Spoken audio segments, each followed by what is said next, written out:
In this new world of work, this age of disruption, this brawl with no roles, it's about being distinct or extinct. What are you doing to make sure you stand out in today's sea of sameness? What overt benefit do you bring? What dramatic difference do you offer? And what is the reason for others to believe in you or your team or your department or your organization? It used to be that the big ate the small. Now it's the fast, the agile that eat the slow. That applies to businesses as well as to individuals.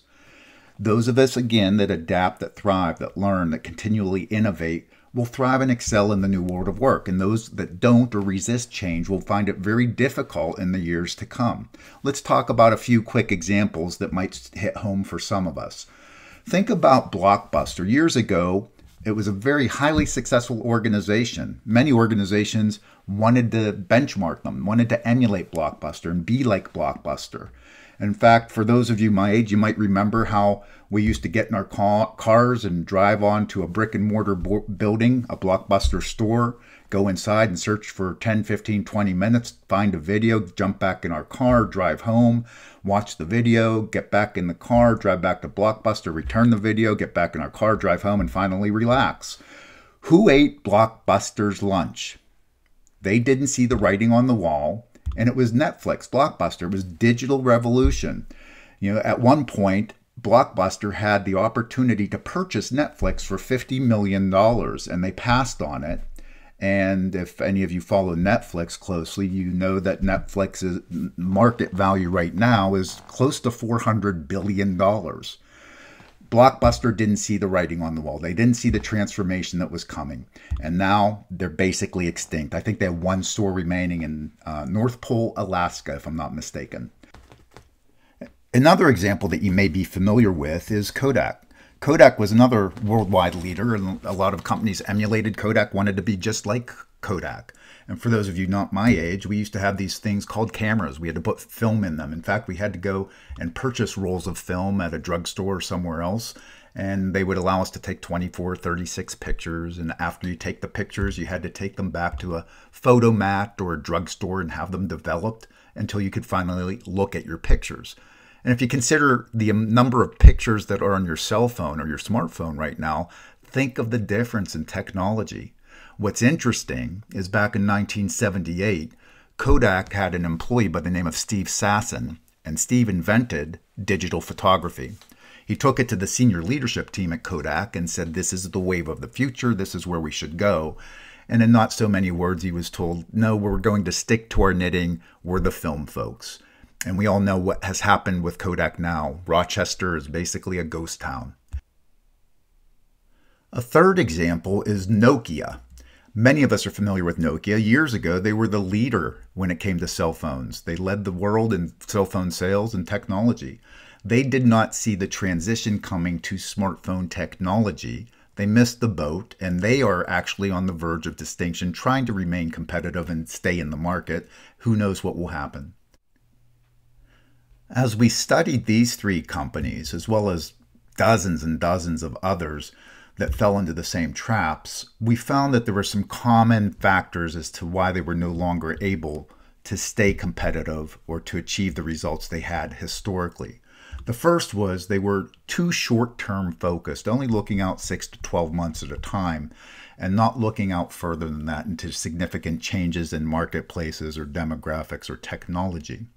The second was they were very much inwardly focused primarily on tweaking and tinkering with internal processes and systems to get a little bit better every day, rather than looking for ways to reinvent and redefine their marketplaces.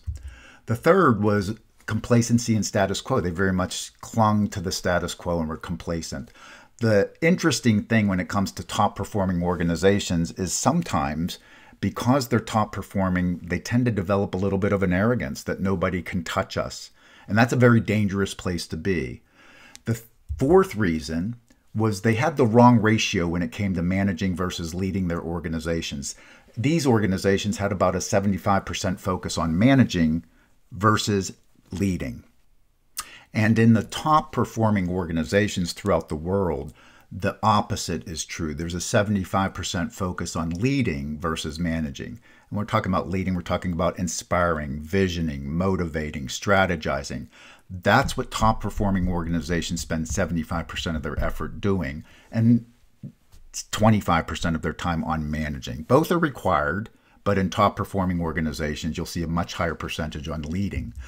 The fifth reason was they were all very much reactive versus being proactive, reacting to what the market was doing rather than leading. And they were risk averse, very much averse to taking a risk or doing anything different. And as we've mentioned, in addition to these examples, there's dozens and dozens of other examples that exist out there. Here's a slide with a bunch of companies that might fall into the same category as the ones we've just discussed. So we are in this age of disruption. Things are changing dramatically as we move into the future. And as we looked at what's happening in this age of disruption, what we call the new world of work, we would say there is what we call the relentless seven-sided pincer movement. And these forces have coalesced and combined and have joined forces and are coming together, and they are gunning to take your job as an individual.